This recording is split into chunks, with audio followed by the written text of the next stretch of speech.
क्या बिहार में शराबबंदी कानून रद्द होगा? क्या शराब को लेकर बिहार दोबारा 2016 से पहले के दौर में वापस जाएगा? मैं मीडिया के साप्ताहिक कार्यक्रम बिहार इस हफ्ते में आपका स्वागत है। इस हफ्ते के कार्यक्रम में हम आपको विस्तार से बताएंगे कि शराबबंदी को लेकर एक थिंक टैंक की रिपोर्ट क्या कहती है। आपको ये जानकारी भी देंगे कि भरत तिवारी मामले में बिहार सरकार ने क्या नई घोषणा की है और यह भी कि नालंदा में एक निजी अस्पताल पर बच्चा बदलने के आरोप को लेकर पटना हाईकोर्ट ने क्या कुछ कहा है। इसके अलावा हम आपको यह भी बताएंगे कि रोहतास में क्यों एक जमींदार ने मजदूर की हत्या कर दी।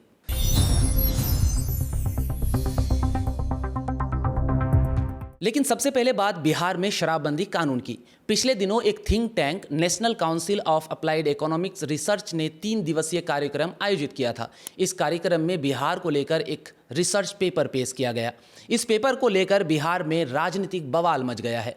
100 पन्नों की इस रिपोर्ट को 7 हिस्सों में बांटा गया है, जिसमें बिहार के उत्थान से लेकर पतन और भविष्य के रास्तों पर तफसील से बात की गई है। रिपोर्ट में विकास सूचांकों के साथ साथ यह भी मशवरा दिया गया है कि बिहार राज्य अपनी आय में इजाफा किन तरीकों से कर सकती है। इन्हीं मशवरों में एक मशवरा है शराबबंदी को हटाकर शराब पर एक्साइज ड्यूटी लगाना। रिपोर्ट कहती है कि आय में सुधार के बावजूद राज्य का सकल घरेलू उत्पाद 1990 के मुकाबले कम है। ऐसा क्यों है? ऐसा इसीलिए है कि साल 2016 में शराबबंदी कानून लागू होने के चलते राज्य को आर्थिक नुकसान हो रहा है। रिपोर्ट परत दर परत शराबबंदी कानून के प्रभावों की बखियां उधेड़ती है। रिपोर्ट में कहा गया है कि अप्रैल 2016 में शराबबंदी कानून लागू करने के पीछे मुख्य वजह बताई गई थी कि घरेलू हिंसा में बड़ी भूमिका शराब के सेवन का है और अगर शराबबंदी कानून लागू होगा तो लोग घरेलू संसाधनों का इस्तेमाल उत्पादक गतिविधियों में कर सकते हैं। महिलाओं और एक्टिविस्टों ने यह कहकर लिकर बैन का समर्थन किया था कि इससे शराब जनित हिंसक घटनाओं में कमी आएगी। अध्ययन कहता है कि शराबबंदी कितना प्रभावी है, ये बताने के लिए हमारे पास पर्याप्त आंकड़े मौजूद हैं। आगे एक टेबल शेयर करते हुए रिपोर्ट बताती है कि 2016 के बाद महिलाओं के खिलाफ अपराध की घटनाओं में वृद्धि हुई है। रिपोर्ट कहती है कि मौजूदा आंकड़े ये संकेत नहीं देते कि शराबबंदी के बाद महिलाओं के खिलाफ अपराध में कमी आई है, बल्कि शराबबंदी कानून के राज में ये चिंताएं बढ़ी है कि इससे शराब के अवैध कारोबार में इजाफा होगा। इस कानून को लागू करने में चुनौतियां आएंगी, भ्रष्टाचार होगा और वैकल्पिक ड्रग्स का इस्तेमाल बढ़ेगा। रिपोर्ट में आगे यह भी कहा गया है कि अवैध शराब के कारोबार में इजाफा हुआ है, जिससे शराब का सेवन अधिक हो रहा है। इससे अपराध और भ्रष्टाचार बढ़ा है और दूसरे तरह के मादक पदार्थों के इस्तेमाल में इजाफा हुआ है।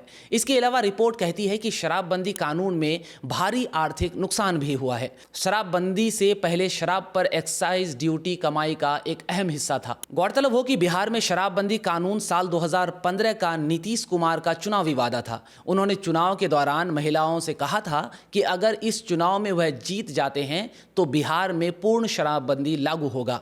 ऐसा ही हुआ। अप्रैल 2016 में बिहार में शराबबंदी लागू हो गया। इसके बाद बिहार सरकार समय समय पर आंकड़ों के जरिए यह दावा करती रही कि शराबबंदी कानून का बिहार के लोगों पर सकारात्मक सामाजिक और आर्थिक प्रभाव पड़ा है। एक ऐसा ही अध्ययन जारी कर बिहार सरकार ने कहा था कि सर्वे में शामिल 80% महिलाओं ने शराबबंदी कानून को ठीक बताया है और सिर्फ 13.8% लोग इस कानून से इत्तेफाक नहीं रखते। अध्ययन में दावा किया गया था कि करीब 4000 घरों में सर्वे के आधार पर रिपोर्ट तैयार की गई है।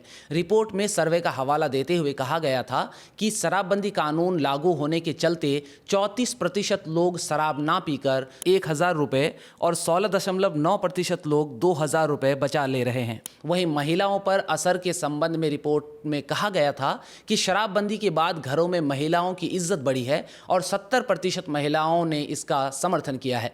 वहीं 90% महिलाओं ने कहा था कि शराबबंदी कानून के बाद घरेलू हिंसा की कमी आई है। एक प्रख्यात जर्नल दी लैंसेट ने भी अपने एक अध्ययन में कहा था कि बिहार में शराब पर बैन लगने से पुरुषों में शराब का इस्तेमाल कम हुआ है, जिससे ज़्यादा वजन मोटापे के मामले में कमी आई है। साथ ही महिलाओं पर शारीरिक हिंसा में कमी और आर्थिक आज़ादी में बढ़ोतरी हुई है। लेकिन ताज़ा अध्ययन इन दोनों रिपोर्टों को सिर के बल खड़ा करता है। इस अध्ययन के सामने आने के बाद राजद ने सरकार पर सवाल उठाया है। राजद नेता भाई वीरेंद्र ने कहा है कि बिहार में शराबबंदी कानून बिना किसी सर्वे के लागू किया गया था और वह खुद इसके गवाह हैं। एनडीए की सहयोगी पार्टी हिंदुस्तानी आवाम मोर्चा के जीतन राम मांझी ने कहा है कि बिहार में गुजरात के तर्ज पर शराबबंदी कानून लागू करना चाहिए। भाजपा प्रवक्ता कुंतल कृष्ण ने कहा है कि शराबबंदी की समय समय पर समीक्षा होती रहती है और सामने आ रही नई रिपोर्टों की भी समीक्षा की जाएगी।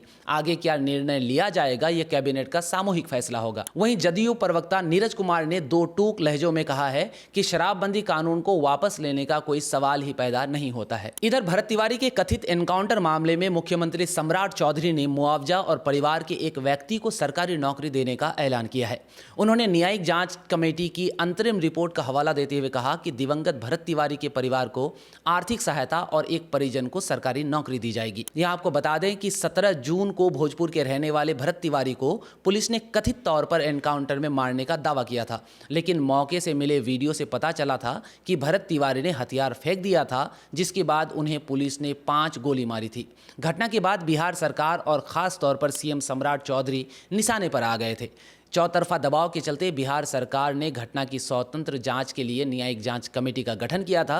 इस कमेटी के अंतरिम रिपोर्ट के आधार पर सीएम ने परिजनों के मुआवजे और सरकारी नौकरी का ऐलान किया है। अब आते हैं नालंदा की खौफनाक एक खबर की तरफ। बात 2023 की है। नालंदा जिले के राजगीर के रहने वाले अविनाश कुमार की पत्नी गर्भवती थी। उन्होंने गिरियक स्थित प्राथमिक स्वास्थ्य केंद्र में 25 मार्च 2023 को एक मेल नवजात को जन्म दिया। वहां बच्चे की हालत ठीक नहीं थी, तो बेहतर इलाज के लिए उसे बिहार शरीफ के एक निजी अस्पताल में भर्ती कराया गया।